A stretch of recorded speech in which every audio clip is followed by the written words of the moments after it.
What is good, NIO family? It's Rey-Jay back with another video, and in this one, I'm going to be talking about the one and only NIO stock, what you should be looking out for the future.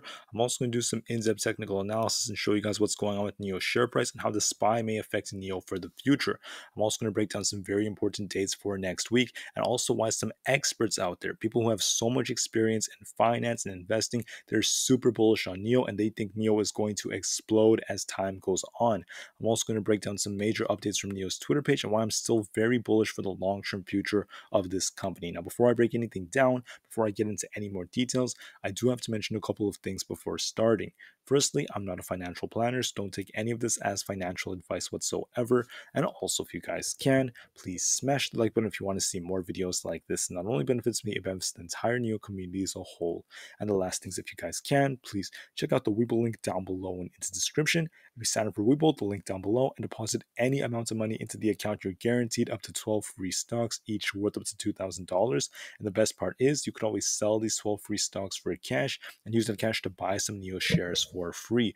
It's a limited time offer. The offer ends in just 6 days, so please check it out before they run out. With that out of the way, let's get on with the video. So looking at NIO, this thing was up over 8% for the day. I did anticipate that NIO would trade a little bit sideways, maybe push up a bit, but we ended up going even higher than that as the whole market is starting to rally even more. So NIO made a nice move. I did talk a couple of days ago about it going to the 19s. That is what we ended up seeing.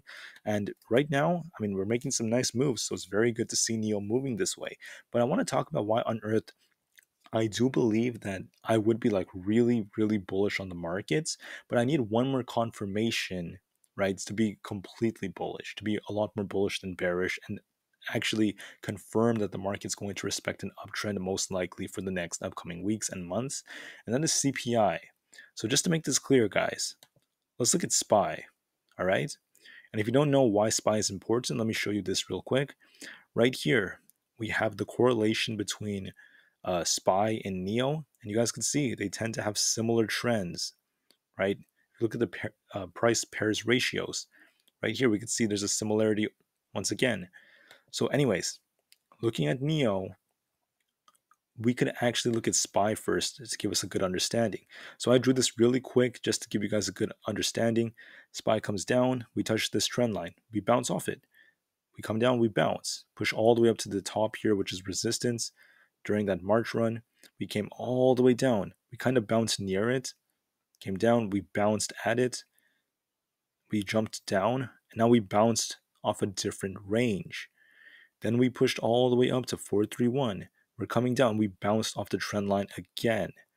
So if we hold this uptrend right here, this trend line, this one right over here, that's going to be a good sign for SPY. And the SPY is most likely going, to kind of flip and remain bullish and start like respecting an uptrend and possibly even going to all-time highs again. Now, can I promise you that that's going to happen? No, I can't promise it, or I can't tell you it's most likely going to happen yet. We need one more confirmation. That's CPI that's coming out next week on Tuesday. Why is CPI important? Because CPI is one of the big inflationary measures that's used by investors. And this is the main reason why the market ended up dropping, believe it or not. Because inflation was high, the Fed has to slow down demand in our economy, the Fed has to take many different actions. This is what led to the major drops in the markets after the changes in the policies by the Fed, right? Because of high inflation. If this starts to come down for the month of July, if we get a big decrease, it starts respecting a downtrend, it's going to be a good sign for the markets. The markets are going to start improving considerably. All right? The Fed may not even have to be as hawkish as before. Maybe. Right? That would be a good sign. So if that's what ends up happening, SPY could continue to rally. If it doesn't happen that way, if CPI still is pretty hot, the Fed has to be even more strict on policy, SPY could dump, retest the trend line. And I honestly believe that if SPY breaks below the trend line, well below it, starts to push up a little bit and it can't come back over the next couple of weeks, then this thing is likely going to go to new lows. That's like the way I see it. And It's also dependent on global situations, such as what's going on in Taiwan. That's important. Lockdowns in China, supply chain constraints, things like that, right? As of right now, right, if we don't worry about CPI, I would be more bullish right now based off this setup because it is respecting an uptrend as of right now. It does depend on the news, but so far it's improving. And because NIO tends to track the SPY, look at the setup on NIO. Compare that to SPY. This is NIO. I know it's a little hard to see sometimes. Whereas I have SPY right here. This is SPY. They're quite similar during the time frames that they run up in, the time frames they come down. Not identical, but similar. There are external things that could affect NIO as it is technically in a different country. There are things going on in China. There are political tensions and things like that that play a role.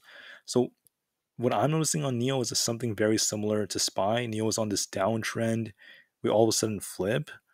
And now it's looking like NIO is not making new lows as of right now. As of right now, it looks like NIO is trying to bounce and start to respect an uptrend. I'm hoping that that's the case for NIO, but we'll have to wait how CPI really comes out to be more convinced, right? So I want to talk about something else that's very big because right now we have big banks saying something very similar to what I mentioned as a possibility. JP Morgan thinks that NIO has bottomed out and they believe that it's going to make some big moves to the upside. So once again, they're very bullish on NIO. I believe they are holding on to some NIO shares. They also mentioned, I think it was them or Deutsche Bank, that Q4, when we enter Q4, that's when things are really going to count for NIO. So they're also very bullish. I think Deutsche Bank have given NIO a buy signal, not to mention the fact that JP Morgan just implied that they're very bullish on NIO as well. And these are experts in the field of finance and investing, and they're super bullish on NIO, which is once again a very, very good sign. Now, another big article that came out it asks the question, what does NIO's share price indicate? And we can see right here, is NIO still cheap? And right now, many big analysts are saying that the stock still seems fairly valued at the moment, trading around 9.08% above intrinsic value. Meaning, if you buy NIO today, you're buying it at a very reasonable price, at least in their honest opinions. And they believe that the true price, some people are saying, like, if you believe the true price is at $16, then there wouldn't be that much insignificant downside. But if you think the other thing around, if you think it's worth way more than that, especially for the long term, when you look at these projections, once again, looking a lot better.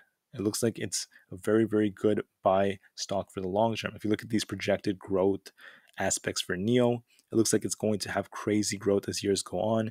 Still very, very bullish.